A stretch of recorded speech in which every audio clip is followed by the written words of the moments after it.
غوندې راکې، د پاکستان حکمران د عثمان غوندې راکې، د پاکستان حکمران د علي غوندې راکې، د پاکستان حکمران او شیعو د امام حسین غوندې راکې چې په قرآن ټول بال بچ او ځان په کربلا کې په یزید قربان کو.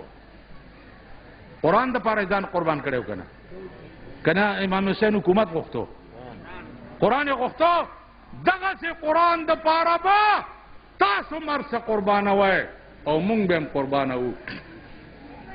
آخر کې وای چې بلبلې پکې نوي بوستان سکړما، چې بلبلې پکې نوي بوستان سکړما، بے میوے بسروي قد خرامان سکړما. چې اسلام پکې نه پاکستان مونږ څه کوو؟ وای لکه پاکستان څه کوو چې اسلام پکې نه؟ چې بلبلې پکې نوي بوستان سکړما، بے میوے بسروي قد خرامان سکړما. چې علاج مې د مرض کولې نشي، چې علاج مې د مرض کولې نشي، افلاطون غوندې حکیم د یونان سکړما. نن سبا به خالی منګولې درومو که بادشاهي د اورنګزیب او شاهجان سکړما. د ګناه دریاب لاو کم لویه خدایا، زه رحمان به د محشر په میدان سکړما.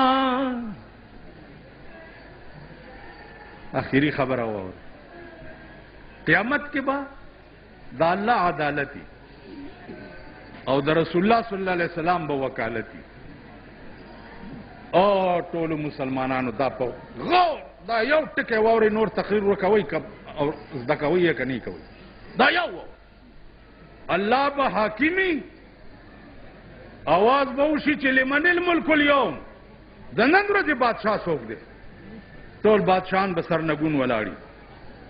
آواز به وشي چې لله الواحد القهار، د نن ورځې بادشاه هغه یو دی چې نن ډېر په قهر دی. د الله به عدالتي او د رسول الله صلی الله علیه وسلم به وکالتي. رسول الله صلی الله علیه وسلم به یو ریټ وکړي، ریټ عدالت عالیه کې به ریټ وکړي. څه به ووایي؟ وقال الرسول، پتاسو به دعوه وکړي، پتاسو وقال الرسول یا رب ان قوم اتخذوا هذا القرآن مهجورا. یا الله دا زما څومره قوم چې ولاړ دی، خدای دې بستا په قرآن پورې ټوکې کولې. دا رټ به در باندې په قیامت کې خدای کوي، رسول الله کوي.